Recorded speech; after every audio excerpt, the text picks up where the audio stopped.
चुनाव पर सबसे सार्थक शो ये मुद्दा क्यों नहीं में आपका स्वागत है। मैं हूं अनुराग दीक्षित। ये कार्यक्रम चुनाव के असल मुद्दों को आगे लाने की कोशिश है। आज बात एक ऐसे मुद्दे की जिसका सीधा संबंध देश की जनता और आने वाली पीढ़ियों से है। हम बात कर रहे हैं पर्यावरण की बर्बादी की, जिससे खतरा तो हर कोई मानता है, मगर चुनाव में ये मुद्दा नहीं है। प्रदूषण का इंसानों पर कितना खतरनाक असर हो सकता है, ये समझने के लिए पहले कुछ आंकड़ों पर नजर डालिए। देखिए जरा, 2017 की रिपोर्ट है जो बताती है कि दुनिया भर में किस तरीके का असर देखने को मिल रहा है। प्रदूषण का 90 लाख लोगों की मौत होती है एक साल में सिर्फ प्रदूषण के चलते। और अगर हिंदुस्तान की बात की जाए तो इन 90 लाख मौतों में 25 लाख मौत की हिस्सेदारी अकेले हिंदुस्तान की है। आपके देश के यानी हर दिन 6850 लोगों की मौत अकेले प्रदूषण के चलते हो रही है। लेकिन जब प्रदूषण की बात की जाती है तो वायु प्रदूषण का किस तरीके का असर दिखता है। पूरी दुनिया में 70 लाख, जी हां, पूरी दुनिया में एक साल में अकेले वायु प्रदूषण के चलते 70 लाख लोगों की जिंदगियां छिन जाती है। और अकेले हिंदुस्तान की बात की जाए तो सिर्फ वायु प्रदूषण से 12 लाख लोगों की मौत हो जाती है। यानी एक दिन में वायु प्रदूषण के चलते 3287 लोगों की मौत हो जाती है। प्रदूषण देश में कितनी गंभीर समस्या है, इसका अंदाजा आप इस बात से भी लगा सकते हैं कि दुनिया के 15 सबसे ज्यादा प्रदूषित शहरों में 14 भारत के हैं।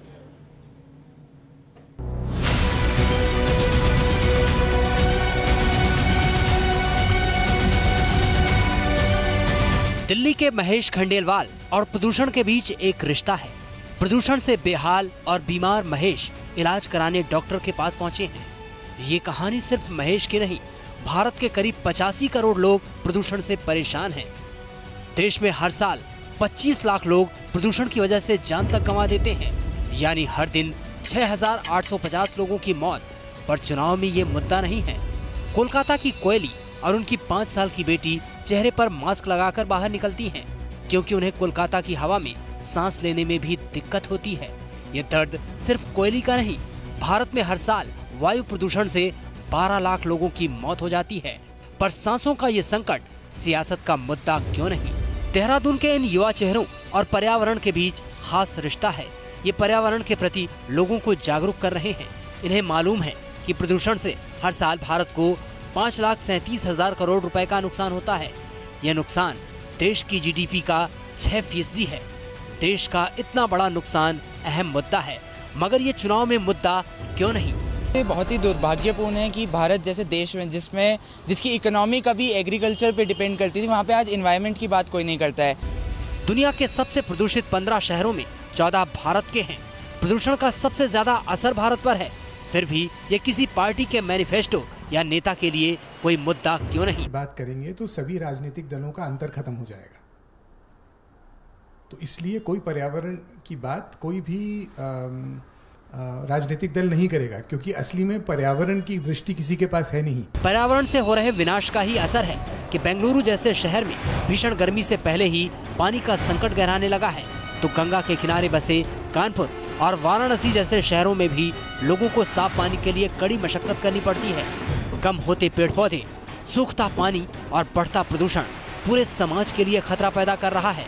70 साल के विकास के बाद देश ने इंसानों की औसत उम्र बढ़ाई थी, उसे 2-4 साल के अंदर ही प्रदूषण ने घटा दिया है। प्रदूषण की वजह से दिल्ली में लोगों की औसत उम्र 6.4 साल कम हुई, तो पश्चिम बंगाल में 6.1 साल, बिहार में लोगों की औसत उम्र 5.5 साल कम हुई, तो झारखंड में 5.2 साल और ओडिशा में 4.8 साल।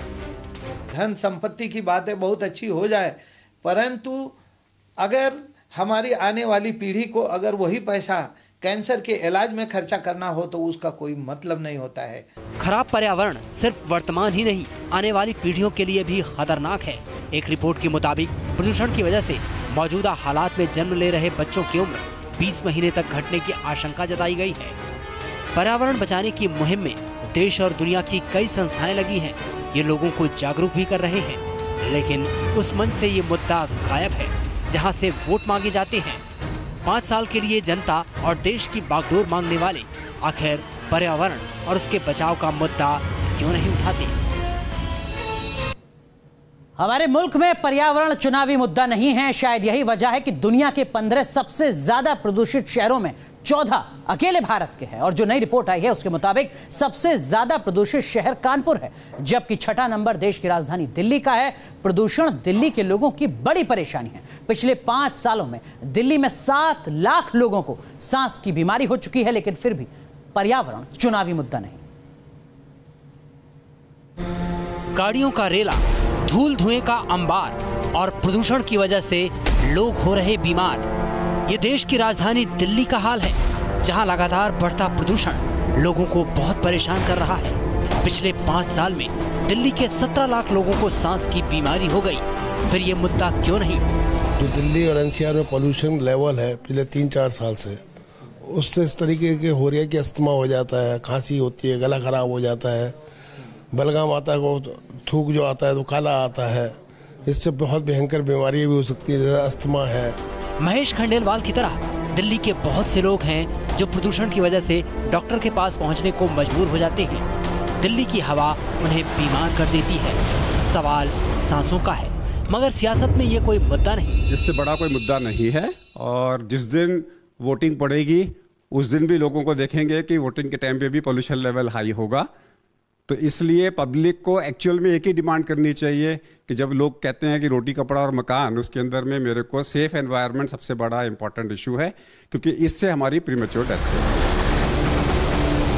देश की राजधानी में वायु प्रदूषण बड़ी समस्या है।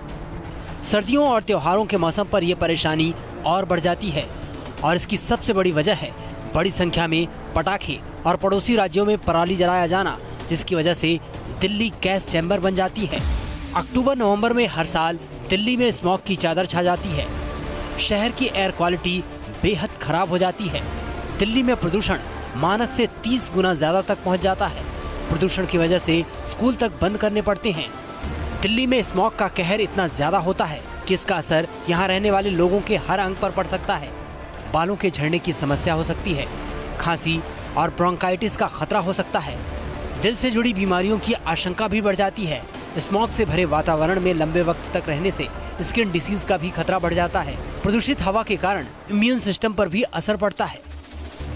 बहुत सारे ऐसे लोगों की हम बात करें, बहुत गंभीर बीमारियों से जूझ रहे हैं और लगातार डॉक्टर के चक्कर काटते नजर आते हैं। क्यों?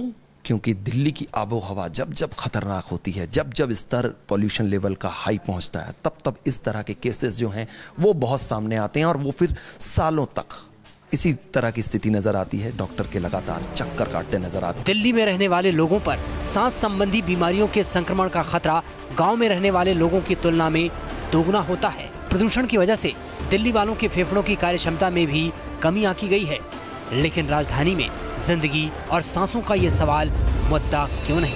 दिल्ली से सूरज अरोड़ा के साथ टीम न्यूज़ नेशन। आंकड़े बताते हैं कि प्रदूषण से हर साल हिंदुस्तान को 5 लाख करोड़ से ज्यादा का नुकसान होता है। यानी देश की कुल जीडीपी का करीब 6% हिस्सा प्रदूषण से देश को इतना बड़ा आर्थिक नुकसान होता है। और अफसोस की बात यह कि फिर भी ये पूरा मुद्दा चुनाव में नजर नहीं आता। सांसों का संकट ऐसा गहराया कि मां और बेटी को मास्क लगाकर बाहर निकलना पड़ रहा है। ये कोलकाता की तस्वीरें हैं जो बता रही हैं कि यहाँ प्रदूषण किस तरह बढ़ता जा रहा है और कैसे लोगों को बीमार कर रहा है। फिर भी ये मुद्दा क्यों नहीं? डॉक्टर के पास गया तो डॉक्टर बोला आजकल कलकत्ता में इतना ज़्यादा पोल्यूशन है, इसलिए ब्रीदिंग प्रॉब्लम हो रहा है।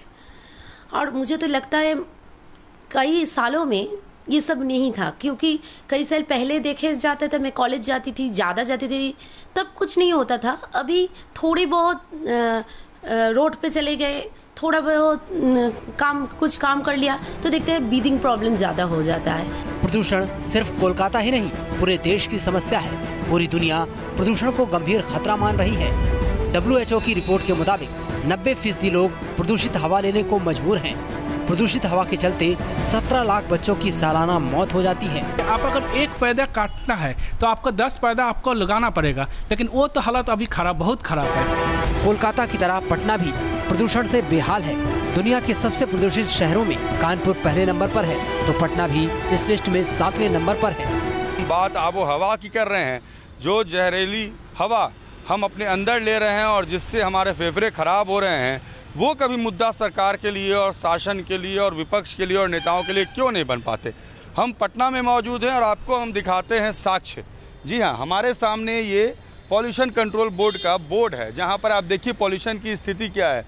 स्टैंडर्ड वैल्यू और प्रेजेंट वैल्यू में अंतर कितना है। PM 2.5 यानी जो मॉलिक्यूल्स होते हैं, जो पॉल्यूटेंट्स मॉलिक्यूल्स 60 होने चाहिए, वो 79 हैं mg पर क्यूबिक मीटर। कार्बन मोनोऑक्साइड जैसी जहरीली गैस जो है वो 2 स्टैंडर्ड वैल्यू है, 2.73 है। पॉल्यूशन का भी बोर्ड लगा है, वहाँ देखिए जो स्टैंडर्ड है वो 65 के आसपास होना चाहिए, मगर पटना में मैक्सिमम 85 डेसिबल के पार होता है नॉइज़ पॉल्यूशन। यानी 65 डेसिबल के बजाय 85 डेसिबल। यानी कान हो, फेफड़ा हो, आँख हो, शरीर हो, हर कुछ हो रहा है बर्बाद, मगर हमारे नेता बेखबर है। पटना में पिछले 1 साल में एयर क्वालिटी इंडेक्स 400 के पार रहा है और इसके चलते बीमार लोगों की संख्या भी तेजी से बढ़ी है। फिर भी ये मुद्दा क्यों नहीं। कोलकाता से देवजानी चौबे के साथ रजनीश सिन्हा, न्यूज नेशन, पटना। आजादी के बाद जो स्थितियां थी उसके मुताबिक हिंदुस्तान के 70% हिस्से में जंगल था, लेकिन अब हालात इतने खराब हो चुके हैं कि सिर्फ 15 राज्य ऐसे हैं जहां 33% या उससे ज्यादा इलाके में जंगल बचा है। पर्यावरण से इस खिलवाड़ का ही ये नतीजा हो रहा है कि देश में तापमान तेजी से बढ़ रहा है और पानी का संकट लगातार गहराता जा रहा है। जल नहीं तो कल नहीं, ये बात हर कोई जानता है। पर्यावरण के विनाश से जल प्रदूषण बढ़ा है और देश में जल संकट गहराया है। देश के करीब 60 करोड़ लोग पानी की किल्लत का सामना कर रहे हैं, मगर ये मुद्दा नहीं। विदेशों में चर्चा होती है चुनावों में पर्यावरण को लेकर, लेकिन शायद भारत में राजनेताओं के लिए ये राजनीतिक विषय नहीं है, क्योंकि गंगा के मामले में देश में चर्चा होती है, क्योंकि गंगा सफाई राजनीतिक विषय बन चुका है।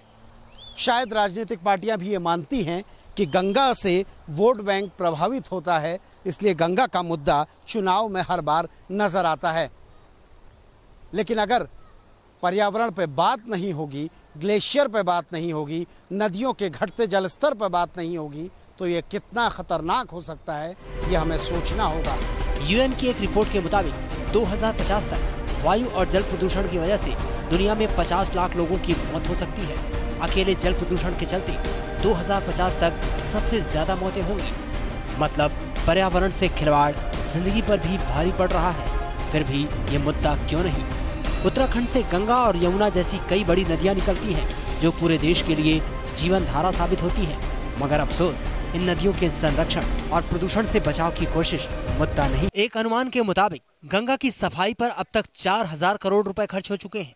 1916 में मदन मोहन मालवीय ने सबसे पहले गंगा की अविरलता की बात की थी, लेकिन 100 साल बाद भी हालात नहीं सुधरे, तो कोर्ट ने सरकार को फटकार लगाते हुए 2016 में कहा कि कोई एक जगह बताइए जहां गंगा साफ हुई हो। समस्या सिर्फ जल के प्रदूषण की नहीं, बढ़ता तापमान और घटता जलस्तर भी बड़ी समस्या है। गंगा बेसिन का इलाका 10 लाख वर्ग किलोमीटर का है। तापमान में 2 डिग्री इजाफा होने से गंगा बेल्ट में बारिश 20% तक कम हो जाती है और इसका असर होता है अनाज के पैदावार में भारी कमी।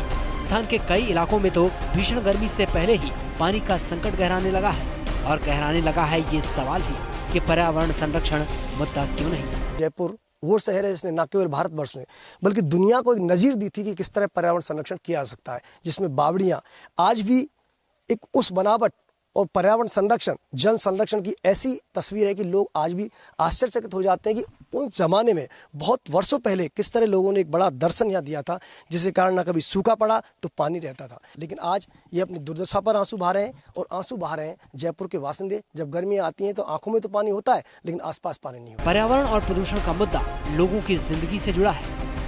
घटते पानी से खतरे में है जिंदगानी, फिर भी सियासत में ये मुद्दा क्यों नहीं। देहरादून से सुरेंद्र रसीला के साथ टीम न्यूज नेशन।